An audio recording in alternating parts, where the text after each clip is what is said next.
Welcome to the Environmental Crimes Financial Toolkit podcast, where we explore the fastest growing threats at the intersection of environmental destruction and financial crime. Environmental crimes, illegal logging, wildlife trafficking, illegal mining, and other offences generate hundreds of billions of dollars annually. These aren't just conservation issues. They're sophisticated financial crime operations involving money laundering, corruption, and transnational organised crime networks that move illicit proceeds through the global financial system. This podcast series brings together the people on the front lines of this fight: financial crime experts, environmental investigators, law enforcement officials, regulators, and banking practitioners. Together, we'll examine how environmental crimes actually work as financial operations, what red flags financial institutions should watch out for, and how better collaboration between sectors can disrupt these networks. Whether you're a compliance professional trying to understand environmental crime risks, a regulator developing policy, or simply interested in how financial systems enable and can help stop environmental destruction, this series will give you practical insights and real-world perspectives. I'm Olivia Dakeen, and this is the Environmental Crimes Financial Toolkit podcast. I'm here today with Melina Risso. She is the Director of Research at the Igarape Institute, where she leads cutting-edge research on environmental crime, money laundering, climate security, organised crime, public safety, governance, and policing. With over 2 decades of experience, she's played a key role in shaping security and governance policies, leading civil society organisations and advising public institutions. She's a member of Brazil's National Council for Public Security and Social Defence, contributing to high-level policy discussions at the federal level. She holds a PhD in public administration and government. Welcome, Melina. It's a pleasure to have you with me today. So hello, thank you for the invitation. I'm really glad to be here with you today. So if you haven't heard of it, the Igarape Institute is a Brazilian-based, what they call a think and do tank that's dedicated to security, justice and development. And Melina was one of 3 people from the Institute who contributed a case study to Themis and WWF's report on mining, which I already mentioned, which focuses on aspects of illegality in mining operations across the world, but especially looking at mining that is in and of itself illegal or more broadly illicit. So before we really get into it, Melina, maybe you could tell us a little bit about the work that the Igarape Institute does and what you do there. Yes. So Igarape Institute is an independent think and do tank that is based in Brazil, but with a global DNA and footprint. So we leverage data, evidence, and new technologies to shape public and private policy and practices. We work with government, with private sector, civil society to design and mostly to implement and deploy solutions for the global really challenges that we are facing. And we have right now 3 main programs that we've been working. One is the security, the one is nature and climate.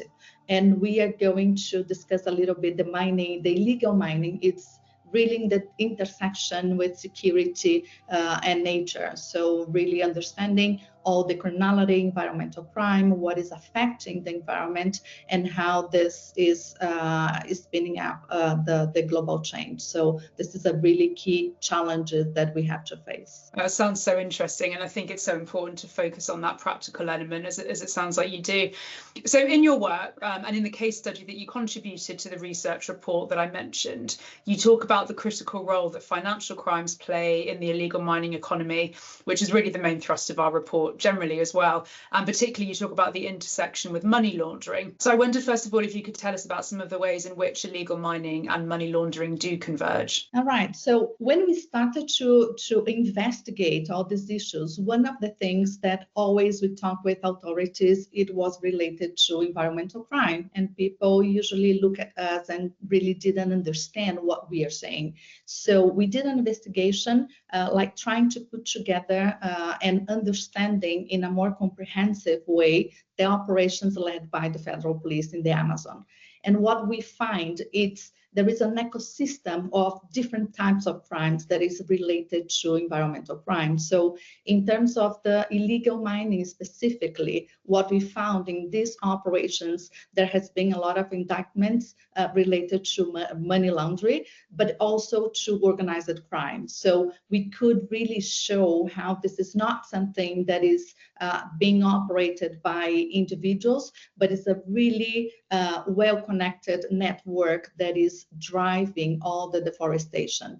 And especially when we look at the financial crimes, this has a really critical role in the whole process, because the illegal, the gold extracted illegally, it's being legalized into the market and reaching all the global chains. So if we do not understanding all the process that is being operating the ground, then we have this huge contribution. And with this particular metal, we can move really large sums of money around the world if we don't have the controls and the measures in place. Absolutely. I think it's so important that financial institutions really do understand that link. It really is an integral part that they play in managing these financial flows, isn't it? So another interesting point that you made is on the convergence with drug trafficking. And I know that you've given some interesting examples in your work, and we actually spoke a little bit about this in our previous report that we did, Themis and WWF, on deforestation and land conversion. So I'm really interested in it. And perhaps you could give us a couple of examples of that as well to really bring it to life. Yeah, sure. What we are seeing, also investigating all these operations that is being led on the ground, it's sometimes what we are seeing, it's because environmental crime, it's not the really big focus of law enforcement and authorities. It opens a really interesting gap for this kind of marketing criminals to operate into that. So what we have seen is sometimes the financing of illegal mining operations with drug proceeds, these lucrative profits for other illegal economies. So financing all the illegal economy. But the other things that we are seeing, that they are sharing sometimes parts of the logistics, especially in transportation, because as you know, in the Amazon, it's really hard to get to the sites. So what we are seeing, sometimes the transportation, they just share all these transports. One thing that is taking to illegal mining sites some fuel, for example, and then bringing from there some cocaine. And this has been fueling all the violence that we are seeing in the territory as well, because as you have all the routes that they are shared by illegal economies, we are seeing this mixing up and really expanding all the violence that we are seeing in the territory. So it has been, because there is a lot of vulnerabilities on the gold supply chain. Sometimes it's being used by illegal drug cartels to use and to launch the procedures from one side, but also to move large amounts of money. I think it's so important to understand the convergence of environmental crime, isn't it, with other crimes, and particularly that sort of organised crime group and cartel involvement as well. So I know that one of the problems with environmental crime is that there are a lot of legal grey areas and discrepancies between countries, which make the designation of certain mining activities, if we're talking about mining or extracted minerals, as illegal, far from straightforward, really. And that's one of the main problems that we do have in this area, particularly in a society that is globalised and when we are dealing with truly global supply chains. So I know that you've talked about how in Amazonian countries, gold extraction particularly is subject to different legal restrictions and licensing requirements in order to be considered legitimate. So could you tell us a little bit more about that and get into some of the detail of that for us? Yes, of course. And Olivia, I think this is a really key point. When we started to discuss, especially with the private sector, the financial sectors, they really don't understand how the mining operations happened. And this brings a lot of uncertainty in terms of how to identify the legality or illegality from what is being made. So and this is completely different from more conventional crimes such as drugs, that's everything related to it is illegal. For the gold sector, it's not. We have first to identify what is legal and what is illegal. And there is a really differences between the countries. When we started to understand all the 8 countries in the Amazon basin, what we are seeing is there are differences between the scale of the operation that they allow to be a small scale operation mining or large scale. There has been extraction methods as well. So there are some techniques that is allowed and there are some techniques that is not allowed, depends on the parts of the site and the license that you have. Often we do have differences on the local miners or the small scale or the big companies, and this also intersects with what is permit and it's not, and what is not. And when we look at the technological approach that can be used, so what differs, what it's legal small scale, it depends on the size of the operation, the means of these extractions, and sometimes who is being extracting, the people involved in the mine sector. And it differs from place to place. So there is a lot of challenges in terms of understanding what is legal and what is illegal and what is being operated by criminal organizations or by people from local communities, for example. In Brazil, for example, it's forbidden to mine in indigenous land. That is not always the case for other Amazonian countries. Another example is in Colombia, for instance, it's illegal to use mercury in the mining sector, but this is not the same thing for other countries. So if you go to Colombia and you find some trace of mercury in the gold, you can consider this as being illegal. And other parts, this is not true. Or when we go to Peru, for example, there has been some restrictions in terms of extracting gold from rivers. It's forbidden, the alluvial mining, the way of extraction. This is not true for other parts. So it really depends on the country that you are, that you have to understand all the legislation, the normative, to really understand what's legal and illegal. And because we don't have harmonization between the countries, there has been a really challenge in between all the authorities to really close all the gaps that criminal organizations has been operating in the region. Right, it makes it so hard for people who are trying to defend against this activity, doesn't it? And, you know, for financial institutions in Europe, for example, for trying to sort of trace back and mitigate against illegality, it's so difficult. So another interesting, carrying on talking about that regional aspect, that a key link in this chain is the DTVMs, which you've mentioned in your work. I can't even pronounce the acronym, so I'm not going to try and butcher it by attempting to pronounce it in Brazilian Portuguese. But these are the only legal entry point for gold from small-scale mining into the formal market. So could you pronounce it better than me? Could you tell us what it stands for, and could you flesh this out a little bit more, the process, and tell us sort of what risks it introduces as well? Yes, I think this is a really important part to understand what are the roles of DTVMs in the Brazilian respective market, but also how can we understand and learn from this experience to bring to other countries. When we started to understand how the mining sector works and all the controls and measures that we have from country to country, what we are seeing mostly that most of the countries, they have some measures and controls in place to fiscalize the extraction part of the mining process. So in the first part, all the licensing, all the permits, what they are seeing, all the environmental licenses, and so on. So most of the things that we are seeing are related to controlling the extraction.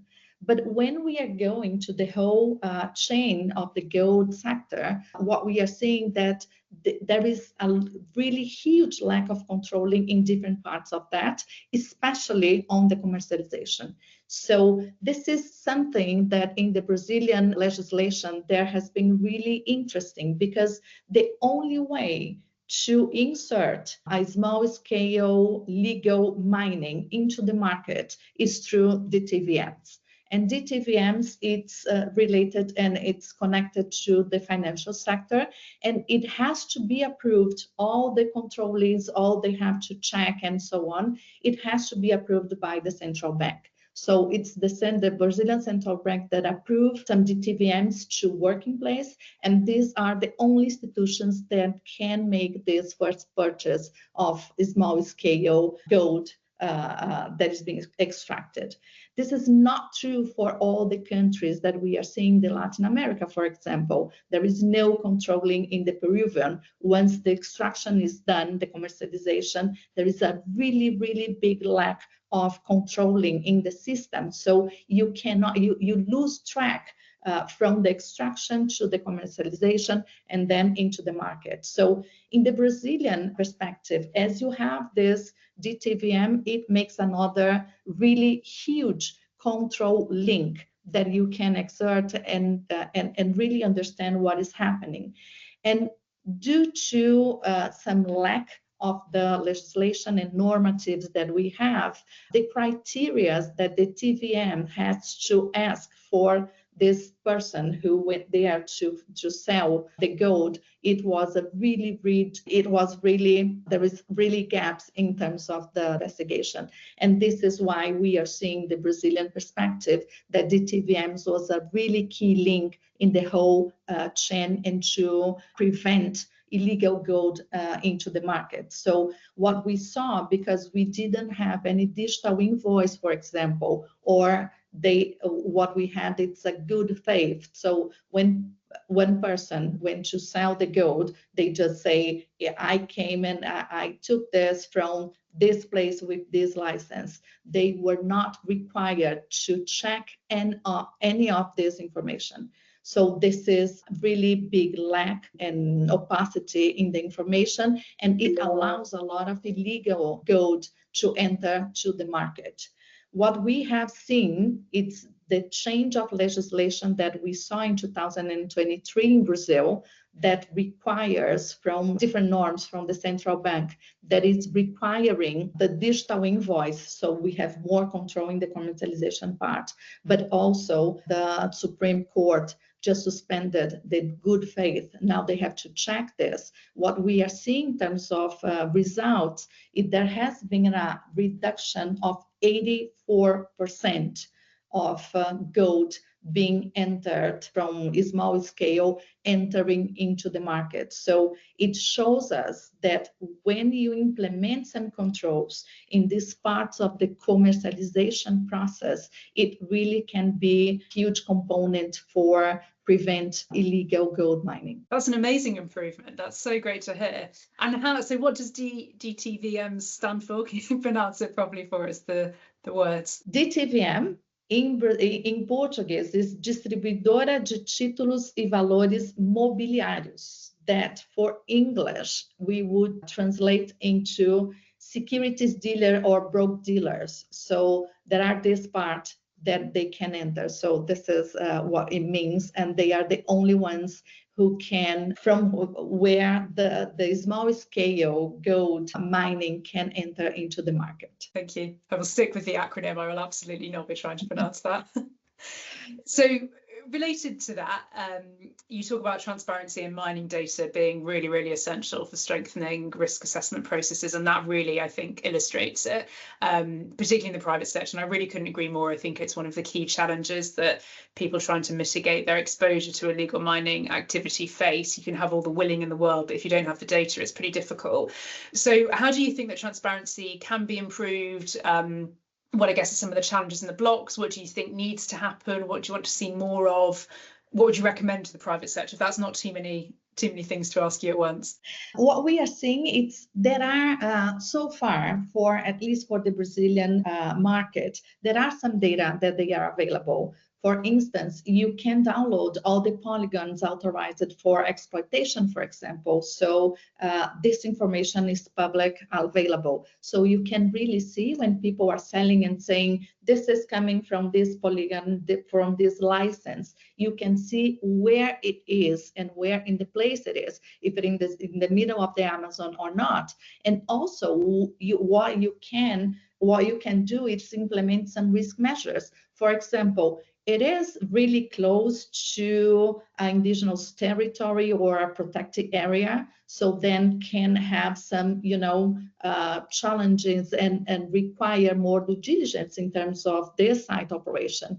Or if you cross all this information with satellite data, for example, then you can see, because sometimes we found some ghost mining sites, because they are saying that it's being operated, they are, collecting all the taxes and so on.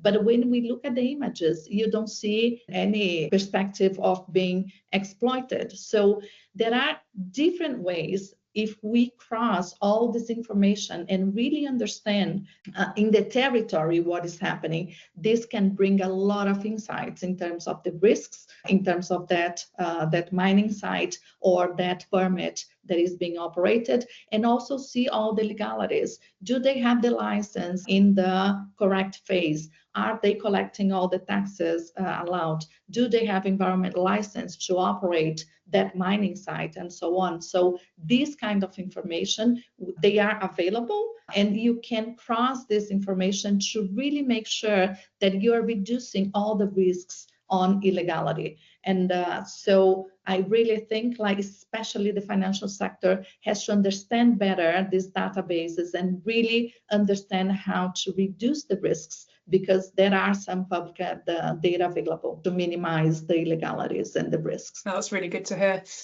So lastly, I understand you've got a new report out that's been quite recently published, and I'm sure that it'll be absolutely fascinating. So maybe you can tell us a little bit more about it and where we can find it.